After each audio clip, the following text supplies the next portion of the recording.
Assalamualaikum warahmatullahi wabarakatuh.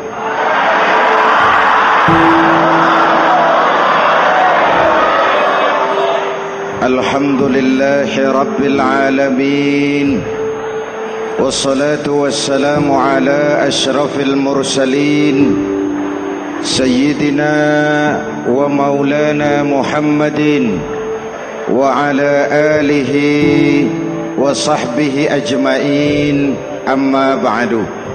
Para ulama yang saya muliakan, hadirin hadirat ma'asyiral muslimin yang saya cintai, banyak kita alami perubahan-perubahan yang terjadi, baik perubahan yang menyangkut sosial budaya, lebih-lebih yang menyangkut sosial politik. Yang tidak banyak mengalami perubahan adalah sosial ekonomi. Bahkan angka kemiskinan kita naik menjadi 3/5 dari total penduduk kita hidup di bawah garis kemiskinan, dan 20% diantaranya miskin mutlak. Perubahan-perubahan yang terjadi menyadarkan kita kepada kebenaran Al-Quran ketika Allah menyatakan wa tilkal ayyamu nudawiluha bainan nas. Hari itu kami putar di antara manusia.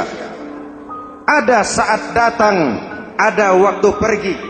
Ada hari lahir, ada saat kembali, ada waktu dilantik, ada saat menyerahkan jabatan. Hari kami putar di antara manusia dan hidup cuma sekadar menunggu giliran. Soalnya kemudian di tengah perubahan-perubahan yang terjadi begitu cepat, what must we do now?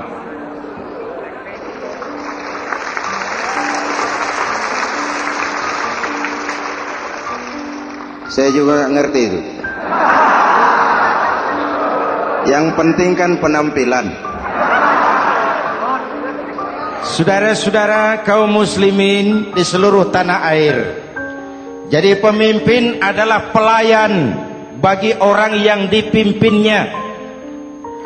Okelah, perbaikan ekonomi, pembukaan lapangan kerja baru kita serahkan kepada pemerintah, karena kita percaya mereka orang-orang terpilih belaka yang dipilih dengan kepercayaan akan mampu membawa rakyat keluar dari kesulitan. Amin.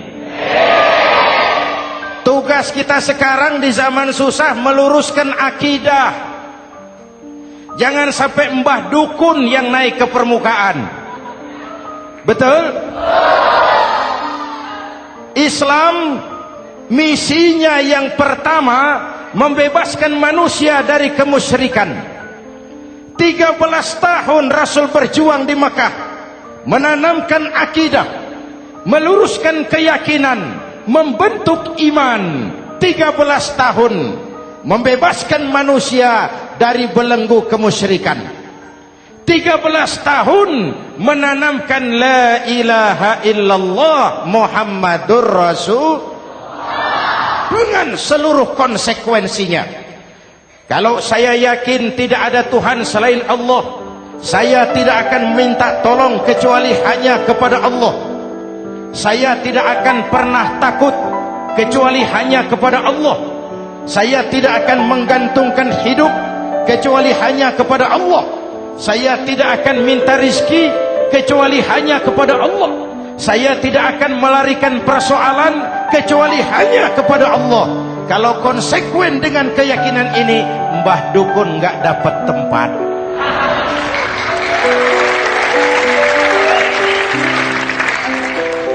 Akur? Ayo lihat secara sederhana. saya sandaran di tiang, tiangnya ambruk, sayanya jatuh.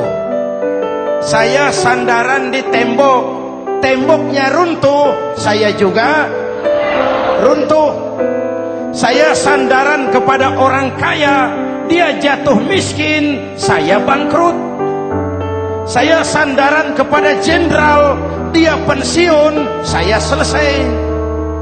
Tapi kalau saya sandaran hanya kepada Allah, Allah tidak akan pernah miskin, Allah tidak akan pernah lumpuh, Allah tidak akan pernah terpuruk, dan Allah tidak akan pernah berkurang kekuasaannya.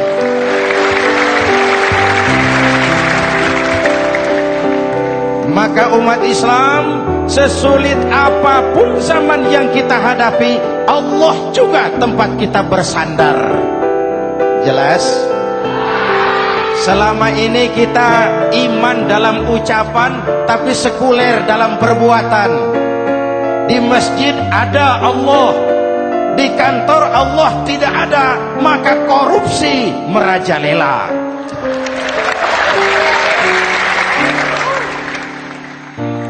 Di masjid ada Allah, di pasar Allah tidak ada, maka timbangan tetap curang. Kita iman dalam ucapan, tapi sekuler dalam perbuatan. Oleh karena itu, sesulit apapun zaman yang kita hadapi, iman jugalah pegangan kita, Allah juga tempat kita bersandar. Boleh zaman berubah, akidah jangan sampai goyah. Karena iman kita hidup, untuk iman kita berjuang, dan dalam iman kita ingin kembali menghadap Allah Subhanahu. Selama ini manusia Indonesia kita lebih banyak diisi otaknya, hati sering kosong, agama dangkal, akidah rapuh, moral rendah. Memang kemudian muncul banyak orang-orang pintar, cuma sayang tidak benar. Indonesia kita bangkrut, Indonesia kita terpuruk, Indonesia kita sakit parah kalau diurus orang yang cuma pintar tapi tidak benar. Kita perlu orang-orang pintar, tapi kita lebih perlu orang benar. Jelas? Kalau cuma pintar tapi tidak benar, itu yang sering saya sampaikan, nanti disuruh ngurus beras malah nimbun beras.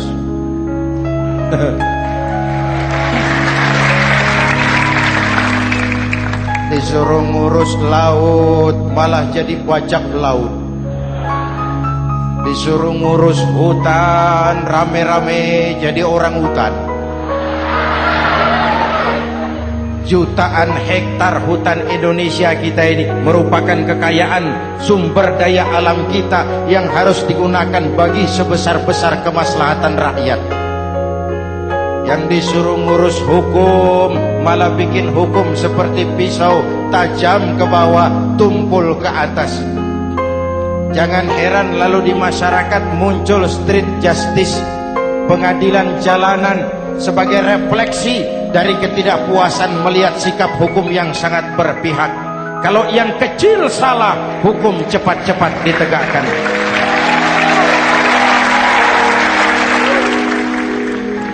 Lihat saja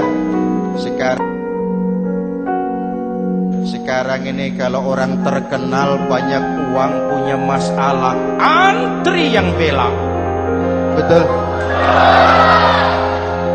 Tapi saudara lihat si Marsinah di Jawa Timur, si Sengkon dan Karta di Jawa Barat, si Udin Bernas wartawan Jogja terseok-seok mencari keadilan, sampai hari ini urusannya masih remeng-remeng.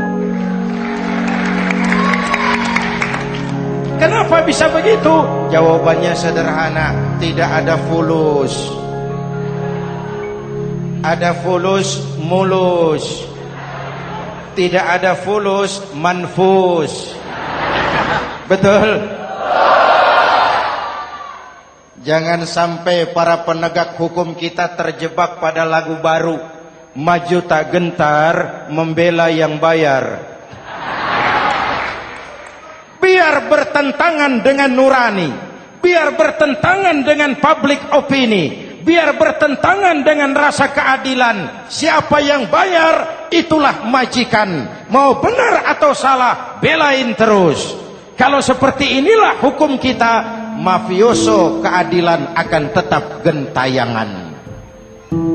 Hadirin yang saya hormati, 13 tahun beliau berjuang di Mekah, meluruskan keyakinan, memantapkan akidah, meneguhkan iman. Dari situ segalanya dimulai, dan ke situ segalanya akan menuju. Intan paling mahal, mutiara paling berharga, tidak lain adalah nilai-nilai keimanan. Kalau itu sudah tergadai, apalagi yang bisa kita banggakan dalam kehidupan ini? Kita merasa harta kita berharga, belum ada artinya ketimbang iman. Kedudukan kita punya nilai pun belum ada artinya ketimbang dengan nilai-nilai keimanan. Itu intan paling mahal, itu mutiara paling berharga. Harta baru ada manfaatnya kalau dilandasi dengan iman. Jabatan dan kedudukan baru terasa gunanya kalau dilandasi dengan keimanan. Kalau jabatan lepas dari iman, yang akan lahir Fir'aun baru. Jelas? Kalau harta terlepas dari iman, yang akan muncul adalah konglomerat Korun. Kalau ilmu pengetahuan terlepas dari nilai dasar keimanan, maka yang akan muncul adalah ilmuwan pelacur yang menyalahkan yang benar, membenarkan yang salah untuk kepentingan pribadi. Dan kondisi seperti itu tidak akan membuat kita makin sehat. Oleh karena itu, pada kesempatan ini, pesan pertama saya, menghadapi zaman susah, tetap jaga akidah, tetap pelihara keyakinan. Kesulitan bukan untuk ditakuti, untuk diatasi. Hidup adalah kerja keras, bukan keajaiban. Perubahan tidak akan datang hanya dengan simsalabim abragadabra. Perubahan tidak akan muncul hanya dengan berandai-andai. Perubahan tidak akan turun dari langit seperti turunnya embun di waktu malam. Perubahan adalah kerja keras, sehingga Al-Quran membimbing kita, innallaha la yughayyiru ma biqaumin hatta yughayyiru ma bi anfusihim. Allah tidak akan mengubah keadaan suatu bangsa kalau mereka tidak mau mengubah apa yang ada di dalam diri mereka. Yang ada di dalam diri itu rule of thinking, state of mind, cara kita berpikir, cara kita memandang kehidupan, cara kita mengatasi persoalan. Hadirin yang saya hormati, inilah iman. Berangkat dari ini kita menyadari, ini ujian buat kita rakyat. Dan kita rakyat Indonesia ini kalau sama susah sih sudah kenyang. Ya Pak? Ya Pak? Kita ini sebagai bangsa mengalami apa yang disebut oleh Bung Karno up and down. Naik, turun, timbul, tenggelam, pasang, surut. 350 tahun dijajah oleh Belanda, kita susah. Berangkat Belanda masuk Jepang, susah lagi. Pergi Jepang, datang nikah, susah lagi. Lalu kita merdeka, dirongrong oleh berbagai pemberontakan, susah lagi. Makan bulgur, antri minyak. Lalu PKI berontak, susah lagi. Muncul orde baru, lama-lama susah lagi.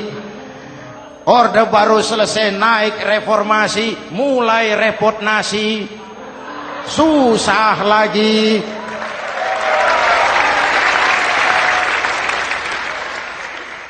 Kalau susah kita ini sudah akrab, sudah intim. Mestinya kalau sudah susah seperti itu, jangan salah sikap menyikapi kesusahan. Jangan sampai kita potong kompas, ambil jalan pintas, terjebak menghalalkan segala cara. Itu tidak akan menguntungkan, itu tidak akan menyelesaikan. Kalaupun selesai, nampaknya penyelesaian sesaat, dan penyelesaian sesaat bukan penyelesaian yang sebenarnya. Karena itu tetaplah dalam koridor keimanan. Boleh zaman berubah, akidah jangan sampai goyah. Silahkan masa berganti, tapi keyakinan jangan mati. Sekali la ilaha illallah sampai tetes darah paling penghabisan, tetap la ilaha. Sanggup? 3 orang. Sanggup? 21. Sanggup? Kalau sanggup kita harus konsekuen. Saudara-saudara di seluruh tanah air, misi yang kedua dari Islam setelah membebaskan manusia dari kemusyrikan, membebaskan manusia dari ras diskriminasi, mengikat manusia dengan tali akidah. Sebelum Islam datang, manusia dibedakan oleh warna kulit, manusia dibedakan oleh faktor keturunan, manusia dibedakan oleh faktor harta dan benda. Adalah Rasul yang mengajarkan, innallaha la yanzuru ila suwarikum wala ila amwalikum walakin yanzuru ila qulubikum wa a'malikum. Allah tidak melihat potonganmu, Allah tidak melihat hartamu. Yang Allah lihat itu adalah hatimu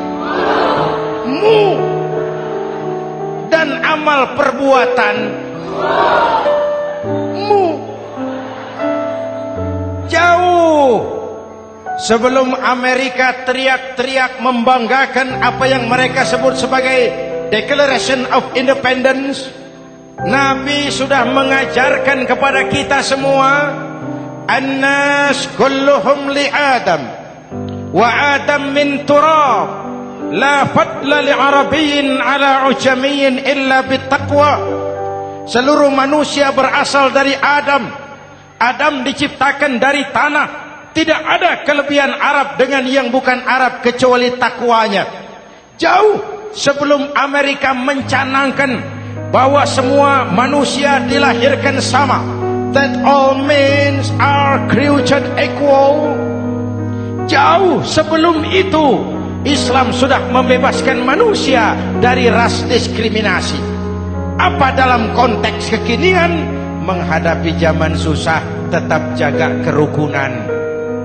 Ya Pak, ya Bu, oi Bu.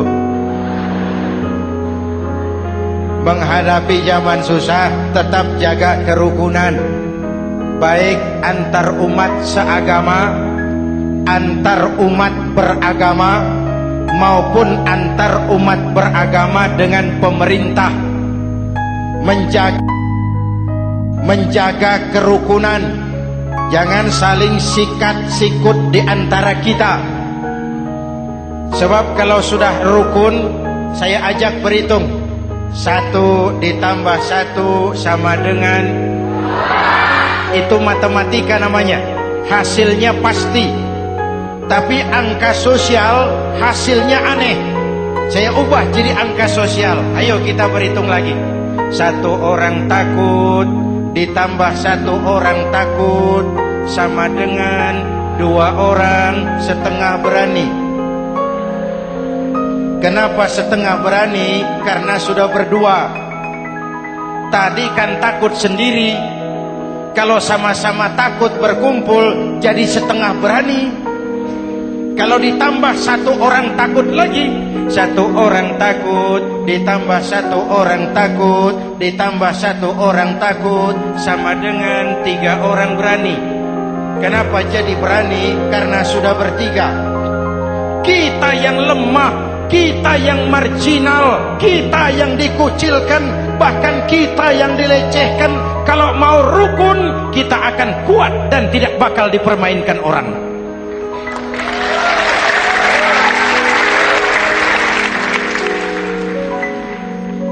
Tapi kalau rukunnya yang satu mau menikam yang lain, saya ajak berhitung lagi. Yuk berhitung yuk. 1 ekor ayam ditambah 1 ekor musang sama dengan 1 ekor musang. Kemana ayamnya? Dimakan musang. Betul nggak nih hitungan?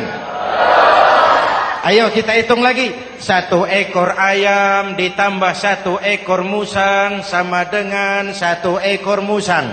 Kemana ayamnya? Dimakan musang. Jadi kalau kita suka kumpul dengan orang yang mau makan kita, selesailah kita.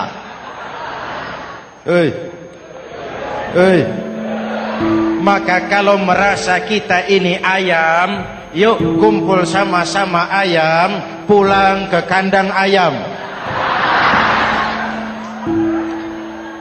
Kalau ada ayam kumpul ke kandang musang, itu namanya ayam minum baygon. Jelas? Menjaga kerukunan. Pertama, antar umat seagama, sesama muslim harus saling menjaga, harus saling memelihara. Baik dia muslim yang jadi kapolri, baik dia muslim yang jadi kasat, baik dia muslim yang jadi pengusaha, baik dia muslim yang jadi petani, nelayan, guru, semua komit menjaga semangat kebersamaan, rukun antar umat seagama. Jelas? Jelas? Hadirin yang saya hormati, atas dasar itu saya ingatkan kembali, kita semua ingin persoalan terorisme dilepaskan kaitannya dari agama manapun. Tidak ada kaitannya terorisme dengan Islam, dengan Kristen, dengan Hindu, dengan Buddha. Tidak ada kaitannya terorisme dengan pondok pesantren.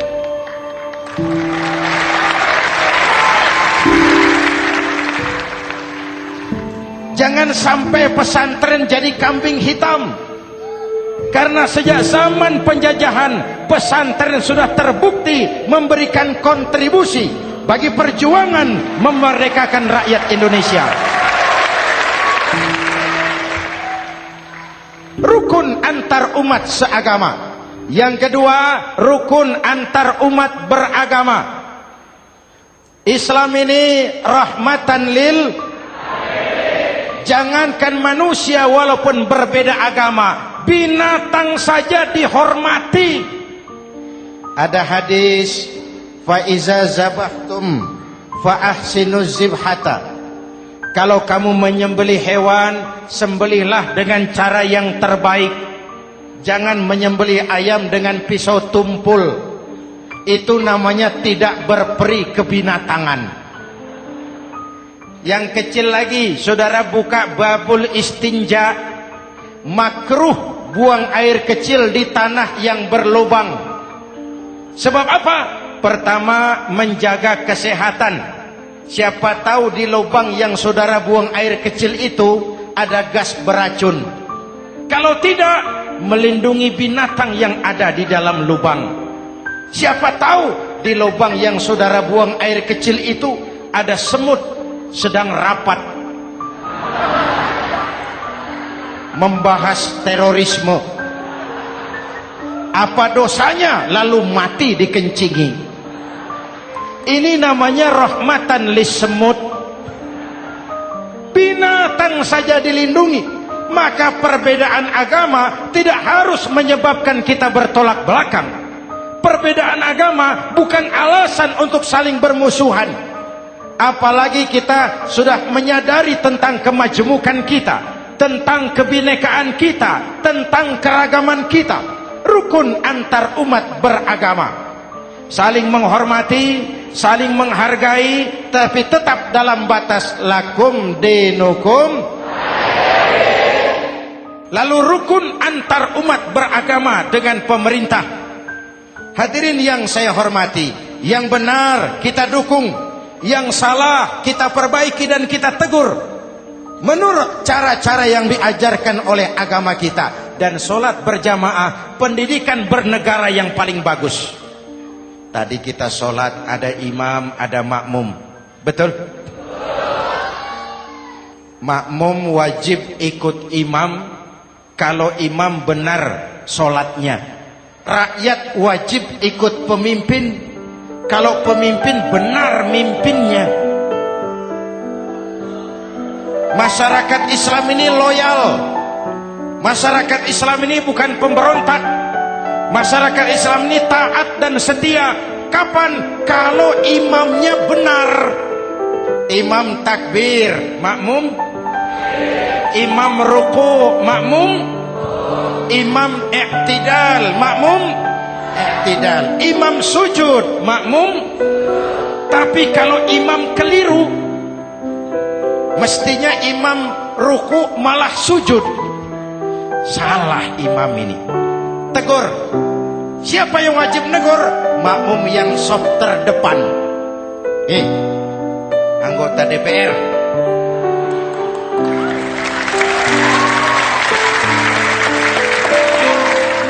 Ini wakil-wakil makmum ini, saf di depan ini.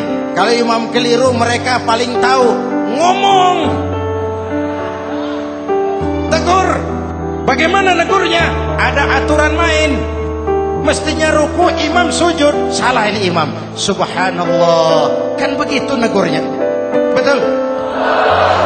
Tidak boleh juga imam keliru, makmum emosi. Main pegang. Weh, makmum salah. Hoi, hoi. Kacau sholat. Betul? Anggota dewan ini, saf di depan. Itu kalau imam keliru. Satu saat imam buang angin. Namanya manusia bisa buang angin toh. Apa makmum lalu berkata, demi kesetiaan saya kepada imam, imam buang angin, saya lebih keras lagi. Itu namanya fanatisme buta, loyalitas yang goblok. Imam buang angin, minggir. Iyyaka na'budu wa iyyaka nasta'in. Sampai situ imam buang angin, minggir imam. Lalu saf yang di depan maju. Tidak usah bikin sholat baru, teruskan pekerjaan imam. Ihdinas siratal mustaqim. Teruskan. Kenapa? Kalau bikin sholat baru lagi, nanti buang angin lagi. Bikin lagi sholat. Kapan selesainya sholat? Kapan selesainya membangun negara ini? Yang penting imam tahu diri, buang angin, minggir.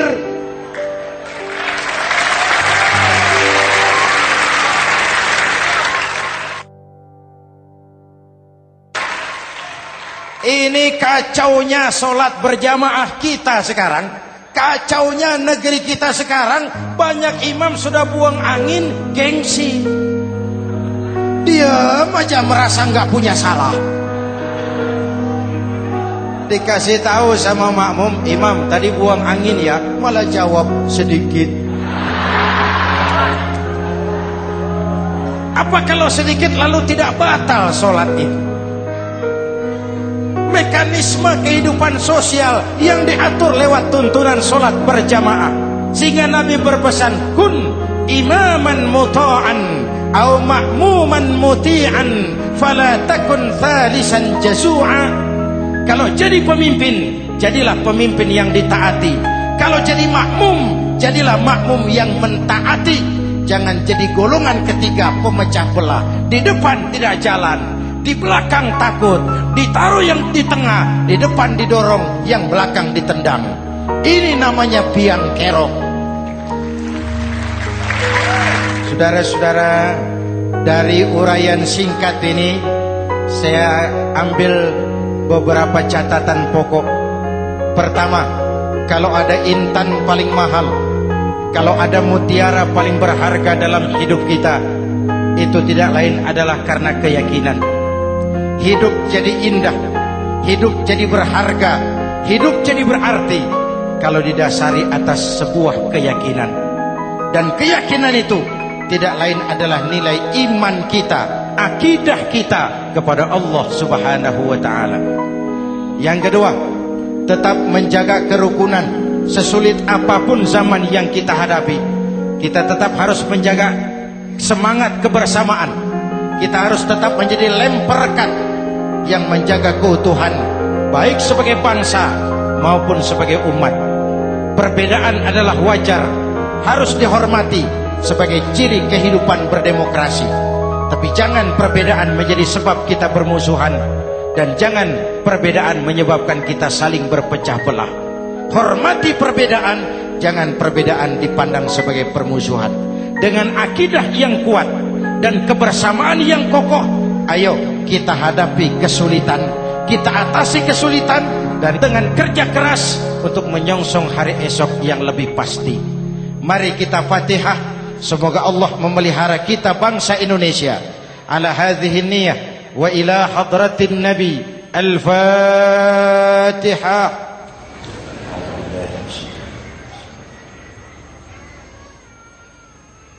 Iyyaka na'budu wa iyyaka nasta'in. Ihdinas siratal mustaqim. Siratal ladzina an'amta 'alaihim. Bismillahirrahmanirrahim. Amin. Alhamdulillahi rabbil alamin. Allahumma salli wa sallim mubarak ala sayyidina Muhammadin wa ala alihi wa sahbihi ajma'in. Allahumma rabbana taqabbal minna salatana wa siyamana wa qiyamana wa takhashu'ana wa ta'abbudana wa tammim taksirana ya arhamar rahimin. Allahumma aslih man fi salahihi salahul muslimin. Allahumma ahlik man fi halakihi salahul muslimin. Allahumma rabbana la tu'akhizna in nasina aw akhtana. Rabbana wa la tahmil alaina isran kama hamaltahu ala alladhina min qablina. Rabbana wa la tuhammilna ma la taqata lana bih. Wa'fu anna waghfir lana warhamna. Anta maulana fansurna 'alal qaumil kafirin. Allahumma ij'alna minas su'ada'il maqbulin wa la taj'alna minal ashqiya'il mardudin. Afdalu ma qultuhu ana wan nabiyyuna min qabli. La ilaha illallah.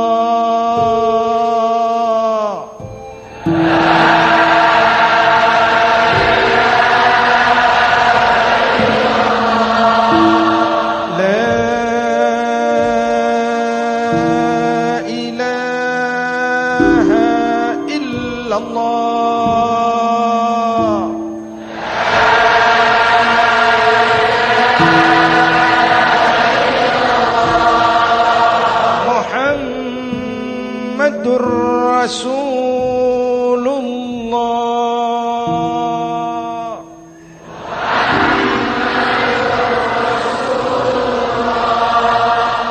Sallallahu alaihi wa alihi wa sallam. Kalimatu haqqin 'alaiha nahya wa 'alaiha namut wa 'alaiha wa biha nub'atsu insyaallah minal aminin minal aminin minal aminin rahmatika ya arhamar rahimin. Sallallahu ala sayyidina Muhammad wa ala alihi wa sahbihi ajma'in. Ana rabbika rabbil izzati amma yasifun. Salamun alal mursalin. Walhamdulillahi rabbil alamin. Jumpa lagi di lain kesempatan insyaallah. Wassalamualaikum warahmatullahi wabarakatuh.